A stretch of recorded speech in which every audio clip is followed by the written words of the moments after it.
Welcome to I Know a Guy Bicycles, taking scare you out of used one bike at a time. Today we're going to do number 12 on my top 20 list of things to look for when buying a used bike. That is rims, specifically just rims, but also the wheels. And you know, when you're looking at used bikes, they're not as clean and pretty like after I work on them like this here. They're usually dirty, really hard to check out and look for. So when you are looking for a used bike, or actually you're looking for a new wheel set and you're looking at used, take a rag with you, just have it in your pocket. Reason being, it gives you an opportunity to kind of look over the wheel itself, and you can look between each spoke and the spacing on the rim when you go around it. When I look at wheels, first I do the good old spin test, right? When you're looking for here is particular hops or wobbles back and forth, you want the rim to be centered, straight, and true, which basically means that the rim is going to be center point over the hub, and if it's on a rear wheel, it's going to be offset, but still center of the hub spacing. The cassette freehub body will kind of throw you off, but you want to be center. That's easy to do when it's on a bike because you have brake pads to gauge that, to kind of look for, to make sure it's, not rubbing against. But when you're doing it by hand, gotta have a steady hand to do this. Just kind of eyeball it and look at it and make sure that's the first one. Also, if you have an opportunity when you are looking at a used bike and it is on the bike itself and you have a stand, go ahead and take it off. The rear wheel, you want to put it in the smallest cog in the back. That pulls the derailleur out of the way. Release the brake, open it up, drop it out. That way you can inspect the wheel. More importantly, you can inspect this hub. See how smooth or rough it is. And when you spin it, you should be able to feel pretty much nothing in the sense that it feels really smooth. On this particular one I was just noticing, and when I was spinning it, I can feel a continuous knock inside. And it's hard to tell on a bike with that specifically. Put this back on real quick. Another trick is when you're spinning it, when it's on the bike, you can put your hand down at the lower part of the frame or by the fork here. Be careful not to get your fingers caught in there. But when spinning, you can feel the vibration, and the vibration of the hub will resonate through the frame. So if there's a lot of vibration, that's a good chance that the hub might be compromised. But back to rims. When you have rims and it's actually off of the tire there, and what I'm talking about is rim depth. And when you're looking at a rim itself, there's going to be some wearing on it, but to really check it is with a ruler.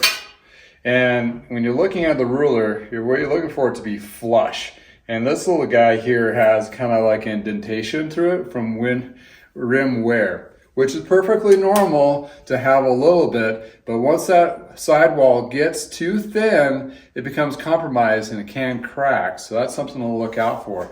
By just feeling with your fingers too, you might be able to feel that indentation on that rim.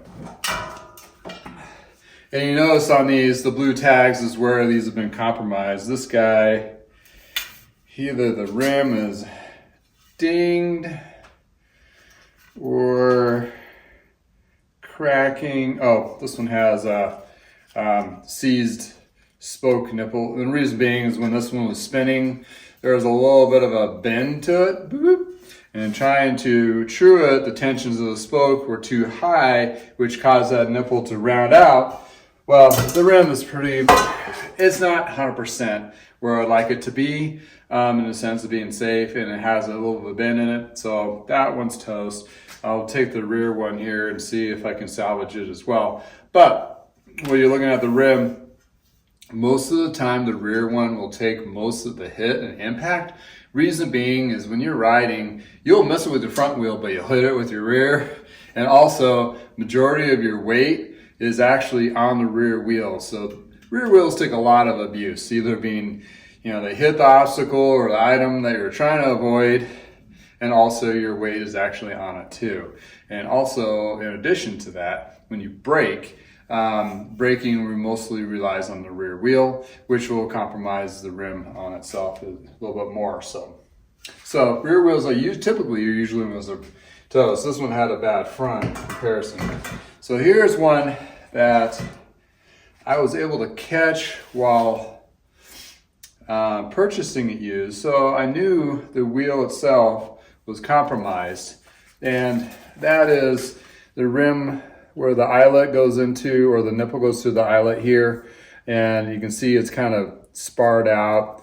That means it's been damaged. That's a weakened part, and the rim itself is twisted and turned, that kind of thing. So that's another thing to look for.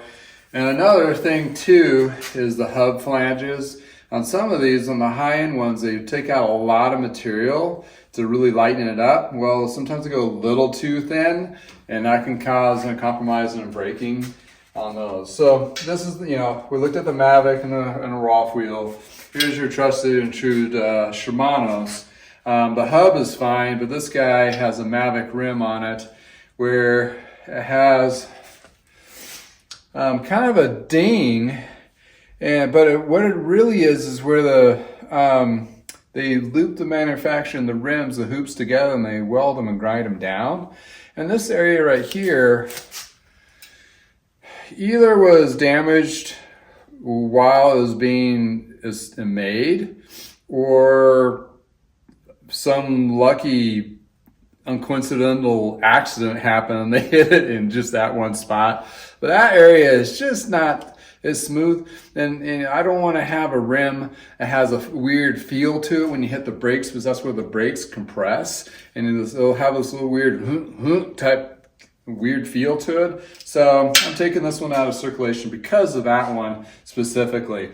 The hub might be still good enough. I might be able to swap it out with another rim, what have you. Same with the others, but when you're taking out time, labor, and costs, unfortunately, it doesn't sometimes make very much sense to do such a thing. So repurposing these wheels somewhat tricky. If I was gonna have a trainer bike, as long a trainer bike, I don't need a solid secure braking surface, because on a trainer bike that's on a wheel resistant trainer, this might be a perfect wheel for that. So, which leads me to think I might need to make a trainer bike, so I can work this off in the winter.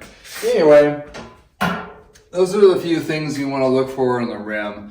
And yeah, I'm specifically focusing on the rim in this segment. Reason being, it is one of the top 20 things that you kind of really want to concern. Reason being is the wheels are a third of your bike, and that is a third of your costs. A lot of people, sometimes they like to upgrade the wheels, knowing because it's a rotational weight, and there's a lot of talk about that's probably the first thing to upgrade, lighten that up so it's a little bit faster and spins. There's some truths to that, but I'm not going to go into that per se, true or false or otherwise. Nice lightweight wheels are nice lightweight wheels, right? Also, tires and all that other stuff that goes with it. But you don't want to have that expense when you're buying used right off the bat, because the wheels are expensive when you're buying them used, even just at the entry level price when they're new. So, when you find that wheel set, like, a great wheel set that are used for $200, well, they're still used.